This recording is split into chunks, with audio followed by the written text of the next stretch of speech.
Terima kasih pemirsa, kita lanjutkan lagi untuk mendengarkan pertanyaan selanjutnya yang akan disampaikan oleh Bapak Muhammad Fadli. Silakan. Terima kasih Mas Agung. Bismillahirrahmanirrahim. Assalamualaikum warahmatullahi wabarakatuh. Terkait media sosial, izin Pak Kiai, Pak Ustadz, saya mau tanya. Saya kan suka posting, khususnya di WhatsApp ya, suka posting-posting dakwah, misalnya keutamaan membaca surah Al-Kahfi atau puasa Ayyamul Bid, sementara saya tidak istiqomah melakukannya. Yang saya ingin tanyakan, apakah saya termasuk orang yang munafik apabila saya nge-share dakwah tapi saya tidak istiqomah dalam melaksanakannya? Terima kasih. Luar biasa nih. Kiai, mungkin bisa dijawab terlebih dahulu. Baik, terima kasih. Muru bil ma'ruf wa illam taf'alu. Perintahkan kebaikan walaupun kamu tidak melakukan. Lo nanti ditegur Pak Kiai, atamuruna nasa bil birri wa tansawna anfusakum. Kok kamu memerintahkan kebaikan sedangkan kamu tidak melakukan? Kalau Anda melakukan apa yang saya sebutkan dengan perintahkan orang berbuat baik walaupun Anda tidak melakukan, Anda sudah lepas satu hal, yakni memerintahkan kebaikan. Adapun Anda tidak melakukan kebaikan itu hal yang lain. Kalau dua-duanya tidak dilakukan bagaimana? Ini penting disadari, kalau kita mau sempurna, kapan kita itu sampai sempurna? Kalau nunggu suci, kapan saya bisa suci? Sehingga saya bisa menyampaikan kebaikan. Sehingga ada ungkapan, muru bil ma'ruf, perintahkan kebaikan kepada orang lain, wa illam taf'alu, walaupun kamu tidak melakukan. Artinya apa? Kalau kamu sudah memerintahkan kebaikan, sudah ada satu yang lepas, yakni kewajiban untuk menyampaikan hal yang ma'ruf. Adapun Anda tidak melakukan, itu adalah hal yang lain yang harus Anda lakukan selanjutnya. Kira-kira demikian. Nah Kiai, kalau kita perhatikan memang ini menjadi kebiasaan bagi kita di media sosial, baik di WhatsApp dan lain sebagainya. Kadang-kadang kita sekedar nge-share tanpa mengetahui kualitas derajat sebuah hadis. Artinya ketika kita nge-share, sebagian ahli hadis mengatakan hati-hati dengan hadis ini, tapi kita biasa-biasa saja. Ini kan potensi untuk melakukan dosa, artinya kan dikonsumsi oleh tidak semua orang yang memahaminya Kiai. Makanya saya mengatakan fas'alu ahla dzikri in kuntum la ta'lamun. Tanya kepada pakarnya. Hari ini cuma modal kota, punya HP, kemudian sarser, gaya-gaya ustadz, gaya-gaya kiai, gaya-gaya gus. Padahal ilmu nggak ada. Bahaya ini. Kemudian sampailah kepada masyarakat informasi itu. Akhirnya ditangkap secara salah. Karena itu para jemaah sekalian, kalau saya mengingatkan, unzur mangkola wala tanzur makola. Lihat dulu siapa yang menyampaikan. Kalau yang nge-share itu biasanya orang yang tidak suka bohong, ya, orang baik-baik, dia hati-hati terhadap informasi, biasanya akan adem sampai kepada kita. Pesan saya itu. Karena itu jangan mudah bapak-bapak, mohon maaf bapak-bapak yang jadul ini, yang orang zaman kolonial saya sebut ya. Kadang-kadang ada informasi apa saja share lagi. Seakan-akan kalau dia share pertama kali dia paling jago, dia paling baik, dia paling hebat. Ini penyakit. Padahal tadi Ustadz Azhari sudah mengingatkan ada informasi hendaknya fatabayanu, tabayun dulu. Pastikan dulu ini benar enggak. Misalnya ada orang mengatakan yang tadi disampaikan oleh Mas Agung, bahwasanya cinta kepada tanah air, hubbul waton minal iman. Ini hadis, bukan hadis. Itu kesimpulan daripada hadis, bahwa cinta kepada tanah air itu bagian daripada iman, diperhatikan dari perintah Allah dan perilaku Rasulullah SAW. Sehingga disampaikan oleh para ulama, kesimpulan daripada ini bahwa hubbul waton minal iman. Kemudian menjadi slogan. Pakai bahasa Arab.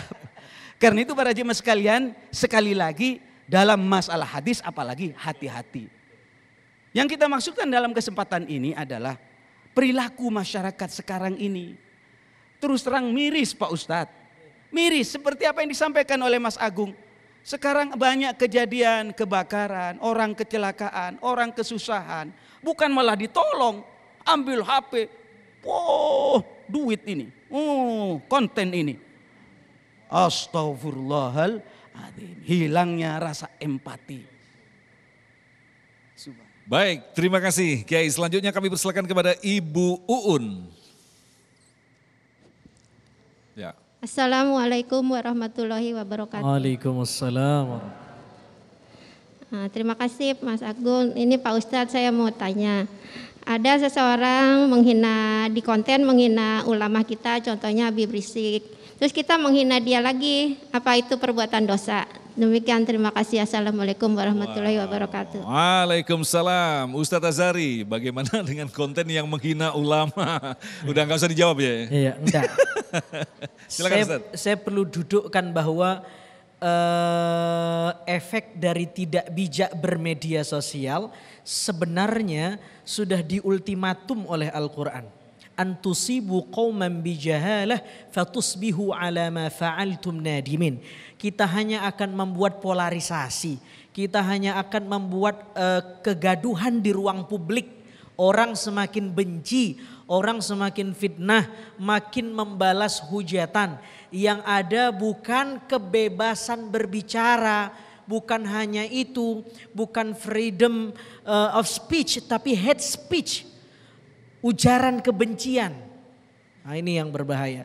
Karena itu tentu ibu yang bertanya juga pasti tahu jawabannya. Tidak perlu hina ulama, hina siapapun itu sesuatu yang tidak baik, ya.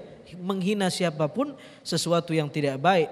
Justru saya lebih tertarik untuk mengenengahkan, bijaklah kita bermedia sosial. Jangan sekedar sarser.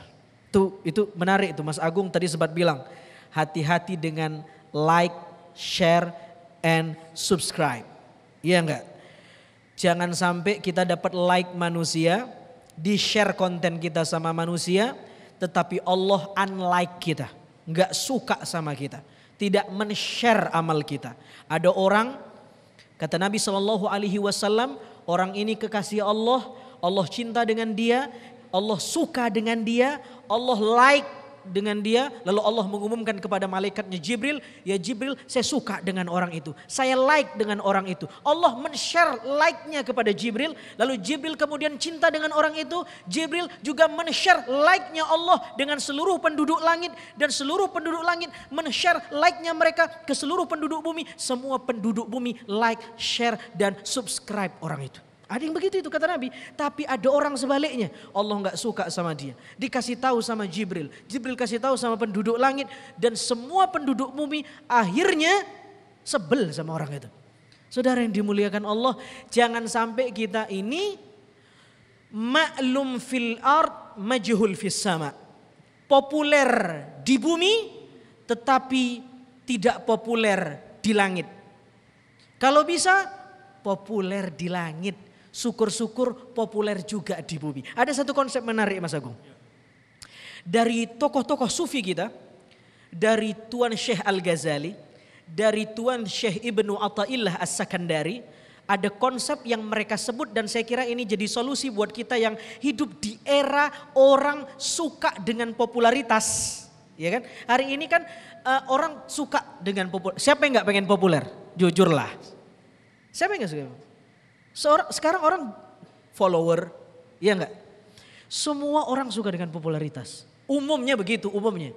Cara mengobatinya kata para ulama kita, tokoh-tokoh sufi itu, nama konsepnya khumul. Apa Bu? Khumul. Apa khumul itu? Tidak punya obsesi untuk populer. Jauh dari sorot mata manusia. Begitu kata Al-Ghazali dalam Ihya-nya. Begitu kata Ibnu Athaillah dalam Al-Hikamnya. Khumul. Khumul di tengah orang yang demen sama popularitas. Oh itu mujahadahnya berat banget. Orang sekarang kan ngonten nih. Kita pengen khumul. Bukan berarti gak pengen dunia sama sekali. Tidak. Artinya obsesi kita buat konten bukan untuk popularitas. Tapi tadi kata Kiai Misbah, menyebarkan manfaat. Menyebarkan kemaslahatan di ruang publik. Soal popularitas itu serahkan saja sama algoritma media sosial. Iya enggak? Mau FYP atau enggak FYP terserah sama algoritma media sosial. Yang penting kita ikut algoritma Tuhan. Apa itu? Khumul. Jangan punya obsesi untuk populer. Kalau Allah yang populerkan, kenapa tidak? Tapi jangan pernah punya obsesi. Sebarkan saja kemaslahatan dan kemaslahatan. Wallahu ta'ala a'lam. Kiai Misbah mungkin bisa melengkapi berkaitan dengan menghina ulama tadi. Kalau kita perhatikan di dalam dunia media sosial di mana hadir kanal yang disebut dengan YouTube. Bahkan ketika kita mau menge-share sesuatu kita tanpa mengindahkan etika-etika. Tapi yang terjadi adalah justru para ulama-ulama ini yang saling mengkafirkan, saling mengharamkan. Ini kan akhirnya menambah kerumitan yang kita hadapi saat ini, Kiai. Bagaimanakah solusinya, Kiai? Yang pertama, kita sebagai umat harus mempunyai prinsip bahwa daging ulama itu adalah racun yang mematikan. Udah, jangan Anda komen, sudah diem aja. Tetapi kami yang disebut ulama tentu harus memberi contoh yang baik. Jangan sampai kita itu membuka jurang perpecahan antar umat. Mudah mengkafirkan satu dengan yang lain. Mudah memusyrikkan sesama umat Nabi Muhammad SAW. Jangan. Ciri umat yang selamat itu, umat Nabi Muhammad adalah tidak saling mengkafirkan sesama ahlul kiblat. Selagi dia sholat, selagi dia menghadap kiblat, jangan mudah mengkafirkan. Ini apa yang disampaikan oleh Imam Malik ini, Ustaz. Apa yang disampaikan oleh beliau? Man shadara anhu ma yahtamilul kufra min tis'atin wa tis'ina wajahan wa yahtamilul iman min wajhin nahmil amrahu alal iman. Kalau ada orang mukmin KTP-nya Islam, kemudian keluar dari dia sebuah ucapan, kalimat, perilaku seakan-akan 99% musyrik kafir. Tapi tinggal 1% yang kelihatan muslim saja. Nahmil amrahu alal iman. Tetap kita katakan orang ini adalah orang beriman. Jangan suudzon. Jangan suudzon. Apalagi dibicarakan di sosial media. Na'udzubillah.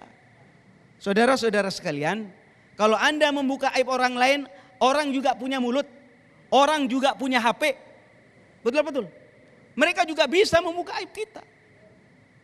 Karena itu mari saudara-saudara sekalian, perilaku yang baik kita kembangkan. Saya selalu mengatakan wa'ad bi'is sayyi'atal hasanatah. Kalau memang pernah selama ini perilaku kita enggak benar, tentu yang pertama tobat. Cabut itu, di YouTube-nya hapus itu. Kemudian isi dengan konten-konten yang baik.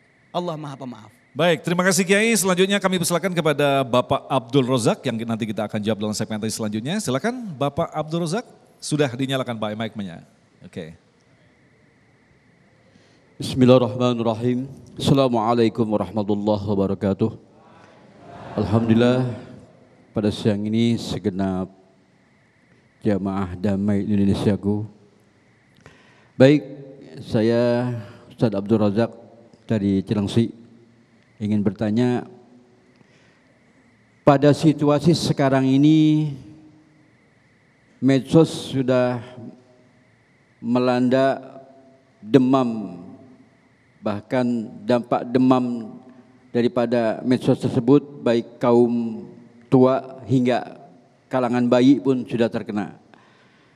Jadi bagaimana cara menangkisnya yang lebih bijak dan yang lebih simpel berdasarkan perspektif Al-Quran dan hadis. Demikian. Terima kasih Pak Kiai. Terima kasih. Assalamualaikum warahmatullahi wabarakatuh. Waalaikumsalam warahmatullahi wabarakatuh. Pertanyaan Bapak Abdul Razak tentunya kita akan jawab selepas pesan-pesan berikut ini. Tetaplah